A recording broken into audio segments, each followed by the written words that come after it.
Así que cuando estaba en el seminario, me di cuenta de que estaba rodeado de cristianos todo el tiempo, y eso me molestaba. Estaba en clase todo el día con cristianos, chicos que solo querían ser pastores. Trabajaba como conserje en una iglesia local y todo el equipo era cristiano. Enseñaba en una universidad cristiana. Los estudiantes se identificaban como cristianos. Decidí que debía estar con personas no cristianas, así que durante casi 2 años, cada viernes por la noche, iba al Santa Mónica Promenade, un centro comercial al aire libre, y hablaba con ellas. Les hablaba de Jesús. Hacía eso cada semana y hablé con muchas personas que iban cada semana. Hablaba con muchas de las mismas personas cada semana.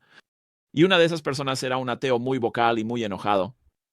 Tenía unos 16 años y se burlaba de mí abiertamente. Se burlaba de Cristo, se burlaba de la Biblia. Sus 3 amigos venían, los 4 venían y hacían esto. Siempre me lanzaba el argumento de la inexistencia de la moralidad, como el bien y el mal, decía. La gente crea eso, no hay Dios, tipo de cosas. ¿Y por qué? Porque si no hay moralidad, no hay pecado, y si no hay pecado, no hay necesidad de un Salvador, ¿verdad? Y ese era su argumento. Era realmente un caso difícil, pero yo hablaba con él y cada viernes por la noche que aparecía, que eran muchos, yo me mantenía calmado y amable. Y yo no estaba allí para caerle bien a la gente. Estaba allí para sembrar semillas y hablarle a la gente sobre Jesús. Pero después de un tiempo, como venían todo el tiempo, llegué a conocer mejor a este chico y él se tranquilizó y una noche me mostró sus dibujos de anime, ¿sabes? Vaya, eso está genial. Y pude darme cuenta de que estaba empezando a confiar en mí, porque en un momento me dijo, ¿sabes qué es malvado? Y yo le dije, espera un minuto, tú no crees en el mal. ¿Sabes qué es malvado? El divorcio. Odio el divorcio. Y no le dije, jaja, ahí está, justo ahí. Le dije, ¿sabes? Citaste la Biblia. Él, ¿qué? Sí, Malaquías 2:16, Dios dijo, odio el divorcio.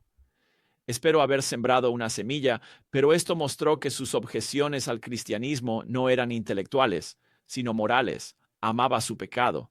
Para este tipo y muchos otros, yo solía pasar mi tiempo tratando de demostrar que sus argumentos eran falsos y Jesús es el Hijo de Dios, que sus buenas obras no pueden llevarlos al cielo, que Jesús hizo todo lo necesario para llegar al cielo y que nuestro trabajo es confiar en Él, creer en Él. La salvación es por gracia. Tito 3:5 nos salvó no por obras de justicia que nosotros hubiéramos hecho, sino por su misericordia.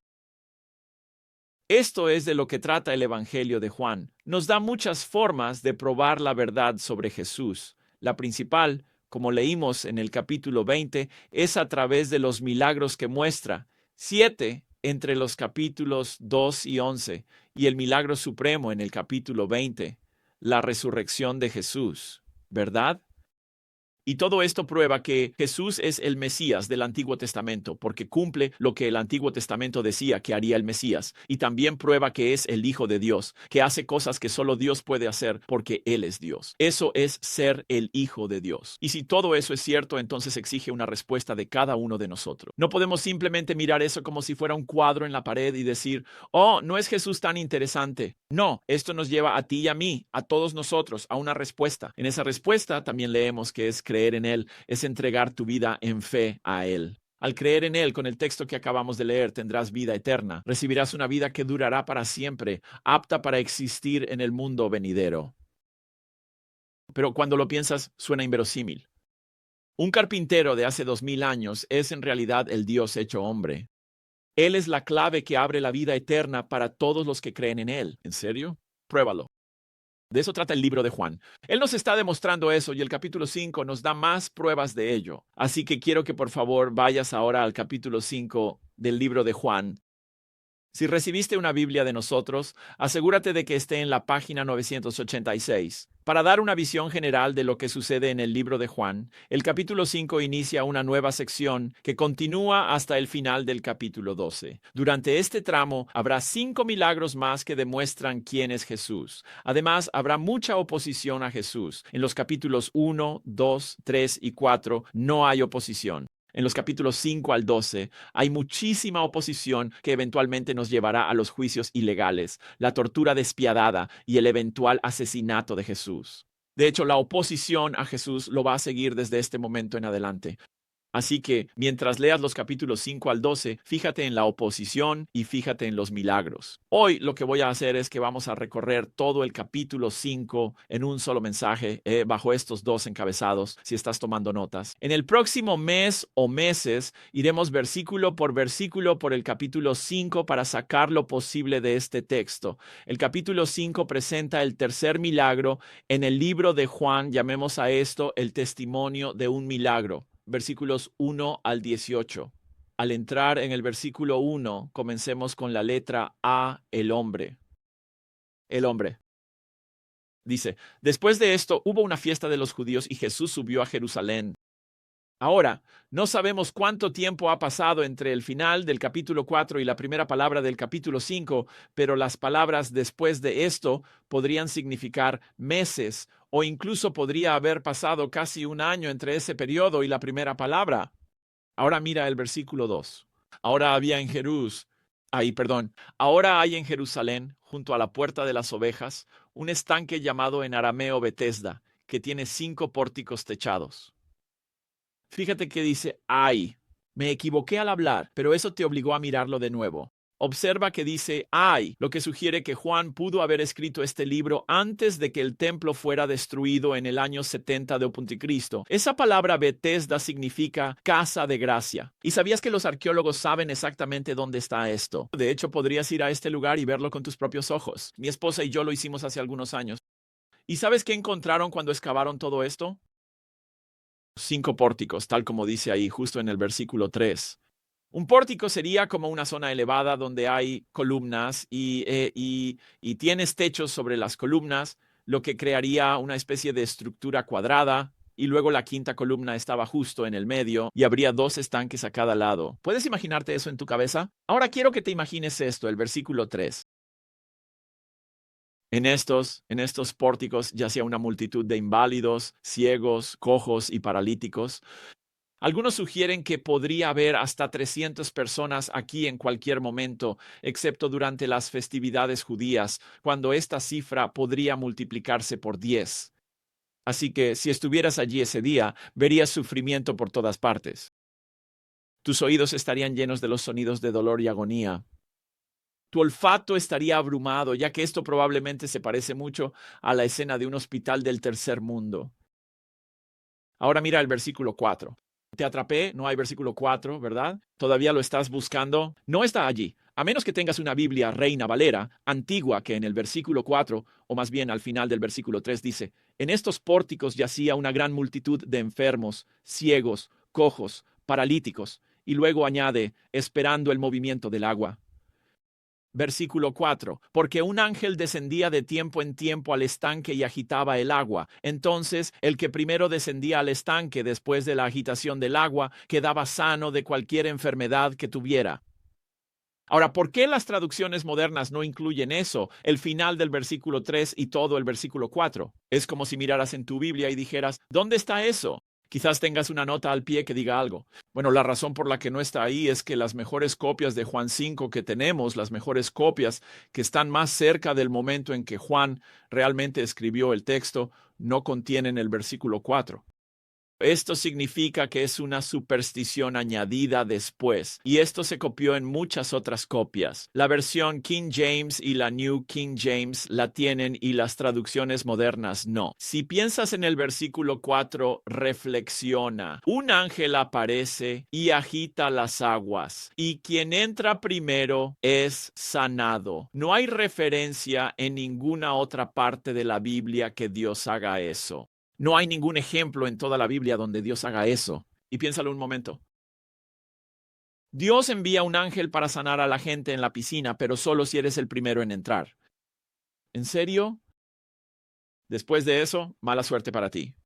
¿Verdad? Mejor suerte la próxima. Sé que no puedes caminar rápido, pero ese tipo sí pudo, así que él entró y tú no.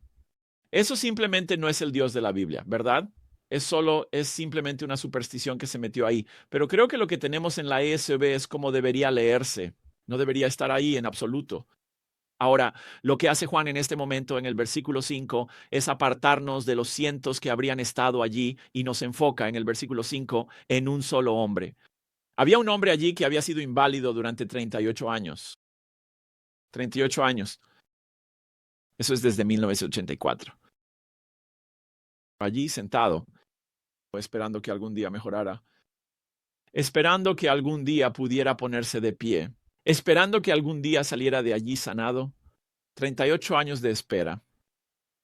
Bueno, su día había llegado. Veamos ahora al Mesías. El Mesías, versículo 6. Este hombre, como veremos, no sabe quién es Jesús, pero Jesús sí sabe quién es él. Versículo 6. Cuando Jesús lo vio acostado allí y supo que ya llevaba mucho tiempo en ese estado. Detengámonos ahí. No sabemos cómo lo sabe Jesús, pero él sabe exactamente qué le ayudaría. Versículo 6 de nuevo. Le dijo, ¿quieres ser sanado? La pregunta parece un poco obvia, ¿no? He estado aquí durante 38 años esperando ser sanado. O sea, sí, me encantaría. Pero lo que Jesús está haciendo con esta pregunta es que está presionándolo para que vea, estás sin esperanza. A menos que algo te suceda, estarás aquí otros 38 años. Está sacudiéndolo de su desesperanza. Pero quiero que notes la respuesta del hombre. Él no dice, sí, ¿puedes sanarme? Oh, he oído hablar de ti. Sí, por favor, sáname. No. Él simplemente empieza a decirle en el versículo 7, Señor, no tengo a nadie que me meta en la piscina. Así que la sanidad está ahí en esa piscina y no tengo a nadie que me meta en la piscina cuando el agua se agita y mientras voy, otro baja antes que yo. Parece que él creía en la superstición. Bueno, no tiene ninguna expectativa de un milagro, solo mucho de pobre de mí. No soy lo suficientemente rápido para entrar allí. Hasta el versículo 8. Jesús le dijo, levántate, toma tu camilla y anda. Llamemos a esto, letra C, el milagro. El milagro. Un lugar que se llama la Casa de la Gracia se convierte en eso para este hombre entre cientos. Él es sanado y fíjense, únicamente por la palabra hablada, así como Dios habla y toda la creación llega a existir, así también habla Jesús. Y este hombre que tenía los músculos atrofiados, sentado durante 38 años en una cama junto a este estanque, de repente todo vuelve a estar en su lugar. Jesús le ordena al hombre hacer lo que ha estado esperando, deseando y orando poder hacer durante casi 4 décadas. Él ordena y da la capacidad de obedecer. La enfermedad lo abandona, sus músculos crecen por todo su cuerpo, él es libre. Y fíjense, no tardó nada en suceder. No fue como, bueno, cree en mí y eventualmente será salvo. No, no dependió en absoluto de su fe. No hay evidencia de fe en este hombre. Esta sanidad es instantánea y fue evidente. Miren el versículo 9. Y al instante, eso significa inmediatamente, en ese momento, el hombre fue sanado y tomó su camilla y anduvo. Fíjense, él no le dio las gracias a Jesús. No dijo, alabado sea el Señor. No quiso saber nada sobre el hombre que acababa de sanarlo. Fíjense, simplemente se levantó, se fue tranquilamente, lo que nos lleva a la letra D, la falta. La falta. Si este hombre era conocido durante 38 años, probablemente todos estarían asombrados. Este hombre está caminando por la calle. Probablemente no podía sobrevivir, no podía trabajar, así que la gente tuvo que darle dinero durante 38 años para que existiera. Y aquí está, caminando, cargando su cama de 38 años. Sí, uno pensaría que la gente estaría asombrada, pero no los judíos. No los judíos, ni siquiera ven al hombre. Ni siquiera ven la sanidad. ¿Ven la cama que está cargando? Mira el versículo 9. Ahora bien, aquel día era sábado. Eso marca el tono para todo lo demás. Así que los judíos le dijeron al hombre que había sido sanado, fíjate en eso, que había sido sanado. Es sábado y no te es lícito cargar tu cama. Es como los monitores de pasillo simplemente observando. Los judíos crearon unas 40 reglas sobre lo que se podía y no se podía cargar, ya que era considerado trabajo. El mandamiento solo decía que no trabajaras, pero se volvió un sistema de reglas humanas impuestas. Estudiosos decían que esta violación era castigada con la muerte. Así que piensen en eso. 38 años inválido, para ser apedreado hasta la muerte el mismo día. Pasó del mejor día de su vida al peor día de su vida en cuestión de nada, ¿verdad? Pero este hombre no quiere eso. 38 años. Yo no quiero eso, responde, versículo 11. El hombre que me sanó, ahí está de nuevo ese énfasis. Me sanó. Ese hombre me dijo, toma tu camilla y anda. No es mi culpa. Es culpa de este tipo, donde sea que esté. Llamemos a esto la letra E, el misterio. Él no sabe quién lo sanó. Así que de nuevo, él no está confiando en Jesús para el milagro. Esto es un acto puro de gracia hacia un hombre que estaba buscando, no buscaba ser sanado. Esperaba que algún día lo fuera, pero no buscaba que Jesús lo sanara. Presten atención a la pregunta de los líderes religiosos en el versículo 12. Quiero que noten lo que falta. 12. Le preguntaron, ¿quién es el hombre que te dijo, toma tu camilla y anda? ¿Qué es lo que falta exactamente? ¿Quién es el hombre que te sanó de una enfermedad que has tenido durante 38 años? Eso lo pasaron completamente por alto. No, ni siquiera veas eso. Ni siquiera les importó eso. Es solo un detalle menor que haya ocurrido un milagro del cielo a este hombre. Así que ellos van a hacer cumplir la ley, incluso ante un milagro. Y el texto explica por qué el hombre no lo sabe en el versículo 13. Ahora bien, el hombre que había sido sanado no sabía quién era porque Jesús se había retirado, ya que había una multitud en el lugar. Jesús sigue ministrando en la oscuridad. Sin embargo, más tarde ese día, versículo 14, después Jesús lo halló en el templo y le dijo, ¿ves? Estás sano, no peques más, para que no te suceda algo peor. Ahora bien, Jesús no está diciendo, estuviste inválido durante 38 años por algún pecado que cometiste. Eso no es lo que está diciendo, pero quiero que lo pienses. ¿Qué podría ser peor que ser inválido durante 38 años, que te roben 38 años de tu vida por una discapacidad? ¿Qué podría ser peor que eso? Respuesta, una eternidad en el infierno. Así que le está diciendo a este hombre, oye, no peques más, oye, ¿a quién le eres devoto? ¿De qué se trata tu vida realmente? Fíjate en el versículo 15. Este hombre va y delata a Jesús, trata de salvarse a sí mismo. Es como un momento de traición previo a Judas aquí. Versículo 15. El hombre se fue y les dijo a los judíos que fue Jesús quien lo sanó. Y dice, él lo hizo. Lo que finalmente nos lleva a letra F al maltrato. El maltrato. Maltrato significa trato cruel o violento, y eso es lo que vamos a ver de aquí en adelante en el libro de Juan. Jesús siendo tratado injustamente y siendo perseguido. ¿Por qué? Mira el versículo 16. Y por eso los judíos perseguían a Jesús. Perseguían indica una acción continua. Esto es lo que continuamente le hacían. Lo perseguían. ¿Por qué? Porque hacía estas cosas en el día de reposo. Piénsalo. Ese hombre había estado allí durante 38 años. Jesús pudo haber venido el día antes del día de reposo. Jesús pudo haber venido el día después del día de reposo, pero Jesús lo sana en el día de reposo. Ahora, ¿por qué haría eso Jesús? Porque Jesús va directamente contra los líderes religiosos. Quiere llamar su atención, en primer lugar, y en segundo lugar, está desafiando sus 40 reglas sabáticas hechas por el hombre. Piénsalo. Estos rabinos decían, no puedes hacer esto, no puedes hacer aquello, 40 reglas diferentes o te apedrean hasta la muerte si lo haces. ¿Qué le comunica eso a la gente sobre Dios? Que Dios es un Dios de miseria, que es un Dios de cargas. Y Jesús dice, mientras yo esté aquí, eso no va a pasar. Ese no es el Dios que soy. Soy un Dios de alegría y libertad que quería darte descanso de tu trabajo. Y estas reglas hechas por el hombre le robaron eso a la gente. La respuesta de Jesús a ellos es brillante, versículo 17. Pero Jesús les respondió, mi Padre hasta ahora trabaja y yo trabajo. Traducción, si Dios sigue trabajando en el día de reposo, adivinen qué, yo también lo voy a hacer. Dios está obrando ahora mismo. Dios ha estado obrando. Él dice, así que yo también. Él sigue trabajando. Él sigue sosteniendo el universo que creó. Hace que el sol salga incluso en el día de reposo y que los cultivos crezcan y la lluvia caiga. Él da vida. Él trae juicio. Él hace todo eso en el día de reposo. Él hace todo ese bien en el día de reposo. Así que Jesús dice, y yo también lo haré. Y fíjense, Jesús no dijo, nuestro Padre. ¿Qué dijo? Él dijo, mi Padre. Ahora nosotros no captamos realmente lo que eso significa, pero los líderes religiosos no nos dejan pasarlo por alto. Versículo 18.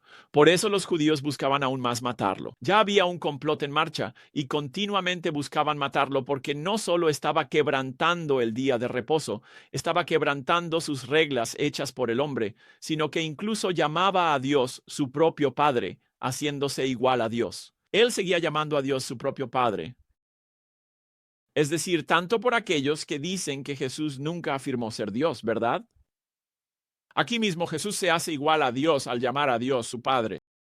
Así que escucha, si quieres saber cómo es Dios, lee el Nuevo Testamento y mira a Jesús. Él es Dios mostrándonos, así es como en su verdadera esencia es Dios. Lo que él está diciendo aquí al llamar a Dios, su Padre, es que así como tú eres lo que son tus padres, es decir, humano, así yo soy lo que es Dios, es decir, divino. Y esto sería el colmo de la blasfemia. Sus oídos religiosos arderían al escuchar eso. ¿Quién se cree que es? Dios no tiene iguales. Ellos verían esto como un ataque al mismo núcleo de su sistema de creencias, que es que solo hay un Dios. Ahora, el resto del capítulo, desde el versículo 19, es Jesús respondiendo a este maltrato, persecución y complot para matarlo. Llamemos a esto, punto 2, el mensaje del milagro. Esto es lo que los líderes religiosos debieron entender del milagro. Esto es Jesús explicando el significado del milagro y explicando que Dios es su Padre. De hecho, quieren matarlo por llamar a Dios su propio Padre, y él insiste aún más. Mira el texto comenzando en el versículo 19. Solo observa el párrafo. Fíjate cuántas veces Jesús dice Padre en este párrafo. En realidad son 15 veces en este pequeño sermón que les da a estos hombres. 15 veces. ¿Por qué de nuevo quieren matar a Jesús? Ah, claro, porque está llamando a Dios su Padre y luego él insiste una y otra vez. Él no le teme a la controversia. Él se mete de lleno y lo enfatiza, porque el asunto es verdadero. Quiero decir, si cualquiera dijera estas cosas, pensaríamos que es un mentiroso o que simplemente está loco. Pero Jesús es Dios y Él va a demostrarlo. Llamemos al primer punto bajo esto, letra A, como el Padre, así Jesús. Como el Padre, así Jesús. Ser igual a Dios significa que Jesús hace las cosas que hace el Padre. Lo que el Padre hace, Jesús lo hace, y lo que el Padre merece, Jesús también lo merece. Bueno, mira esto, mira esto. Jesús explica esto con sus obras. Mira el versículo 19. Entonces Jesús les dijo, de cierto os digo, el Hijo no puede hacer nada por su propia cuenta, sino solo lo que ve hacer al Padre, porque todo lo que el Padre hace, también lo hace el Hijo igualmente. ¿Ves la repetición de palabras? Él está enfatizando las acciones. Él dice, no establezco mi propia agenda. Lo que hago, lo hago porque veo que el Padre ya lo está haciendo.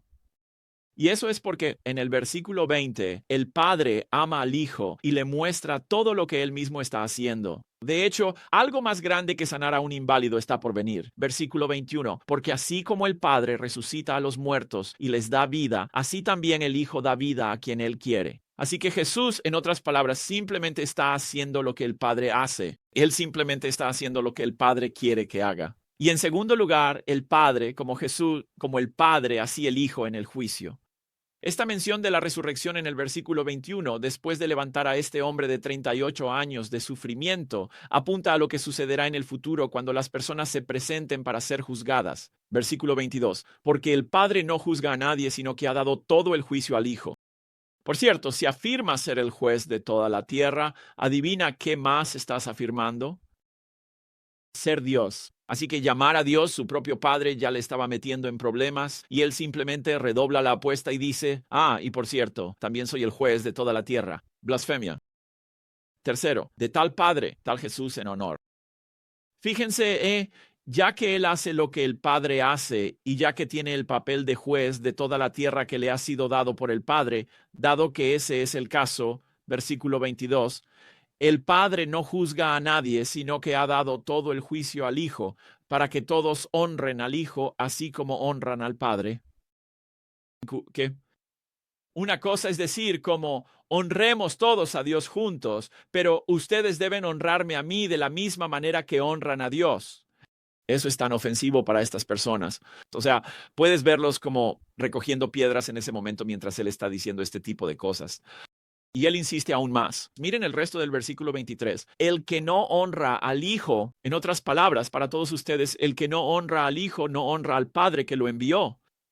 Piensen en eso. Todos los que dicen, yo amo a Dios, obedezco a Dios, vivo para Dios, pero rechazan a Jesús. El Dios al que creen estar sirviendo no es el único, verdadero y viviente Dios, según Jesús. A continuación, letra B, llamemos Jesús el Señor y dador de vida. Esto se refiere al papel de Jesús como juez y a dar vida, tanto espiritual en la salvación como física en la resurrección. Veremos la vida espiritual que Jesús da. Él vuelve al tema de la resurrección, pero luego lo utiliza en el contexto de dar salvación a las personas. Versículo 24. En verdad os digo, el que oye mi palabra y cree al que me envió, tiene vida eterna. No viene a juicio, sino que ha pasado de la muerte espiritual a la vida espiritual.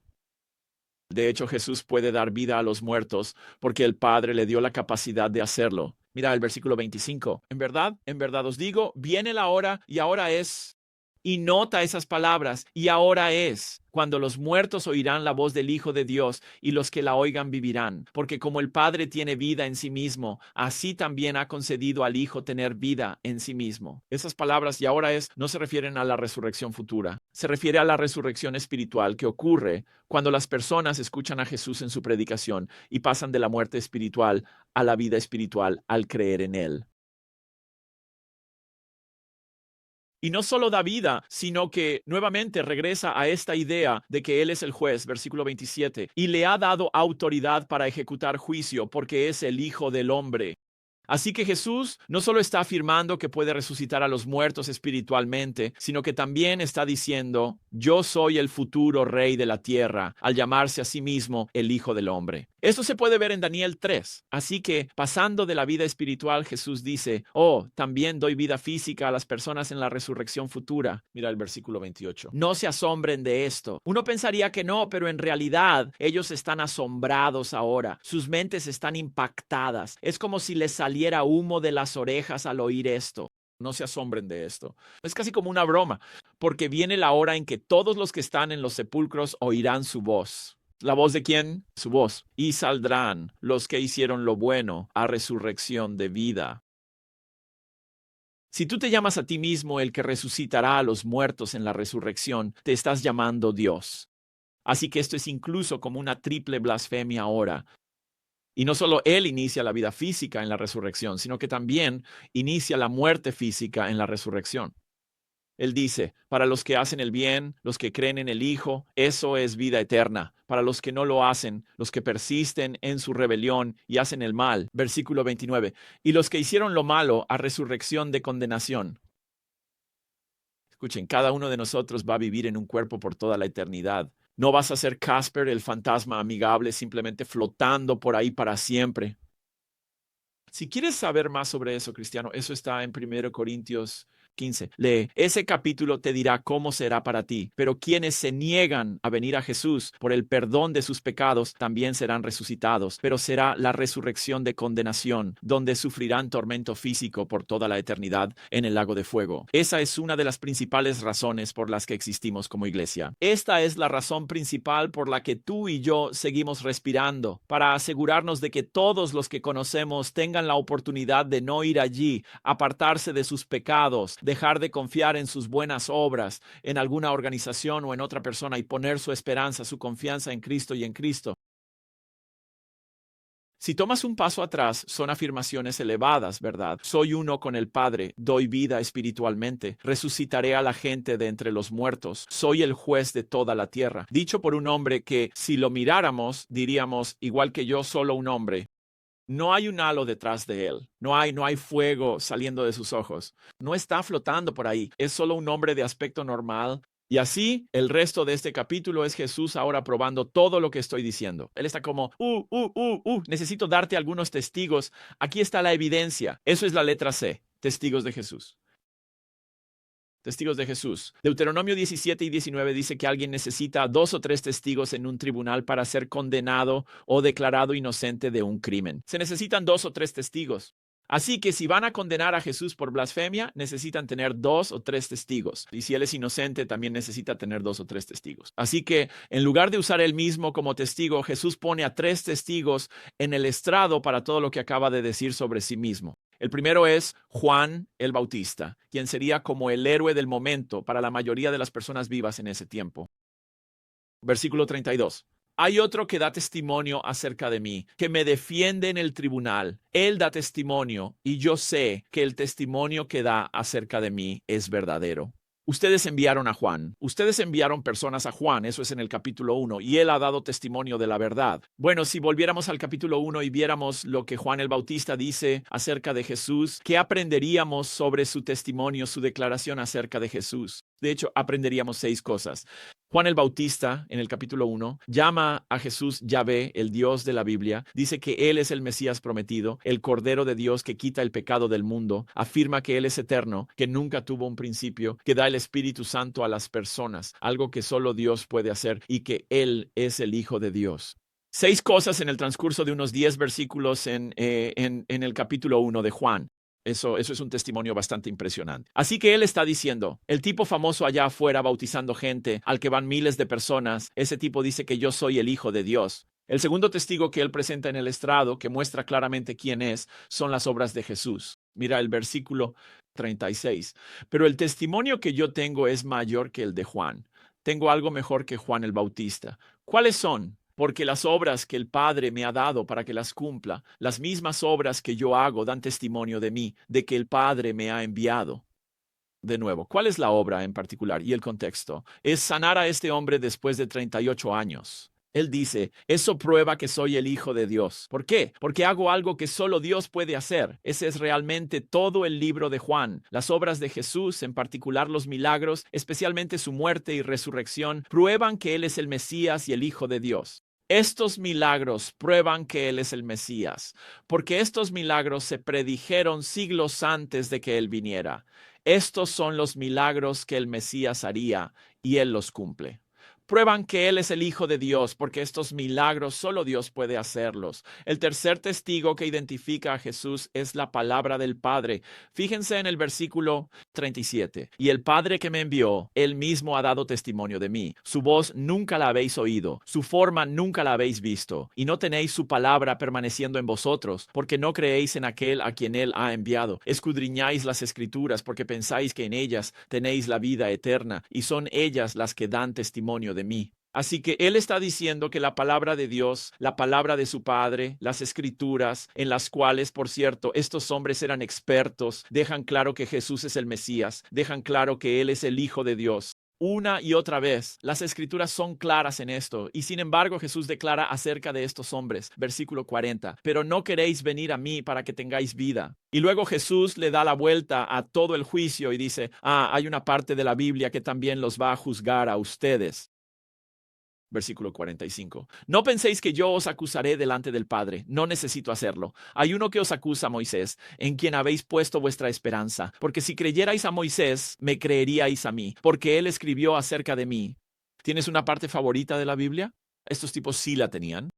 Si tomaras la Biblia y preguntaras cuál es tu parte favorita, ellos dirían los primeros 5 libros, los que escribió Moisés. Y Jesús dice, sí, esa parte que más te gusta, incluso ese hombre habló de mí. ¿Dónde lo hizo? Génesis 3, Génesis 22, Génesis 49, Números 24, Deuteronomio 18. Y luego no solo están los versículos específicos, sino también la imagen de la Pascua, el maná, la roca partida de la que brota agua, los sacrificios y el sacerdocio. Todo eso habla de él. Todos ellos conocían todo eso y aún así se lo perdieron por completo. Así que la acusación del juez de toda la tierra termina el sermón con el versículo 47. Pero si no creen en sus escritos, ¿cómo creerán en mis palabras? Piénsalo. Jesús termina este sermón diciéndoles a estos líderes religiosos, pueden tenerme como Salvador o pueden tenerme como juez. ¿Cuál de las dos será? Eso es el capítulo 5. Ahora quiero preguntarnos cuáles son las respuestas que deberíamos tener como resultado de este capítulo. Si Jesús es todo esto, ¿cómo deberíamos responder? Mira de nuevo el versículo 22. Porque el Padre no juzga a nadie, sino que ha dado todo el juicio al Hijo, para que todos honren al Hijo así como honran al Padre. El que no honra al Hijo, no honra al Padre que lo envió. En otras palabras, no hay lugar para ignorar, descartar o renunciar a Jesús. Debe ser tratado como se trata a Dios. Debe ser honrado como Dios, porque Él es Dios. Bueno, ¿cómo honramos a Jesús? Mira el versículo 24. En verdad os digo, el que oye mi palabra y cree al que me envió, tiene vida eterna. No viene a juicio, sino que ha pasado de muerte a vida. Si quieres evitar el juicio de Dios por todos tus pecados contra Él, honra al Hijo creyendo en Él, confiando en Él y solo en Él para que sea tu Salvador. Baja al versículo 38 para la segunda respuesta. Versículo 38. ¿No tenéis su palabra permaneciendo en vosotros porque no creéis al que Él envió? Escudriñáis las Escrituras porque pensáis que en ellas tenéis la vida eterna, y son ellas las que dan testimonio de mí. Sin embargo, no queréis venir a mí para que tengáis vida.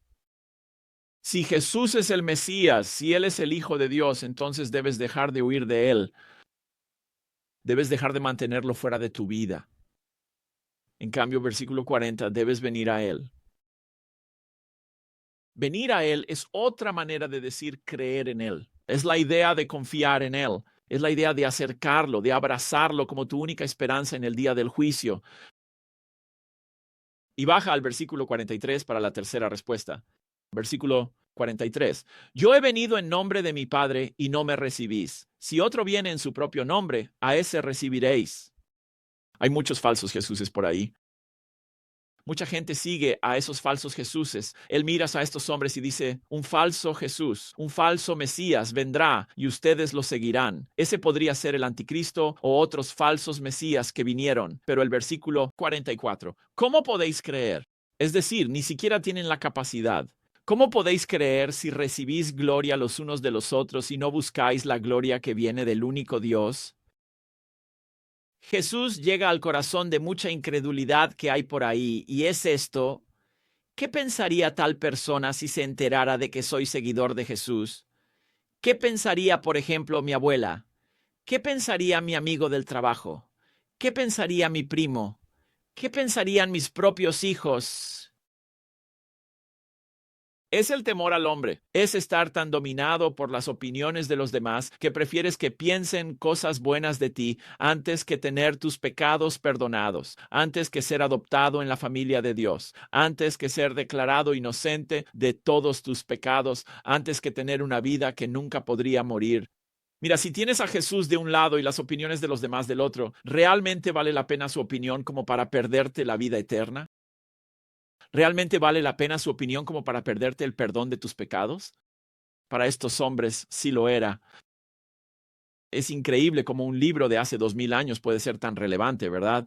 Cómo puede penetrar hasta nuestros propios pensamientos y motivaciones. ¿Sabes por qué es así, verdad? Porque esta es la palabra viva del único Dios verdadero y viviente.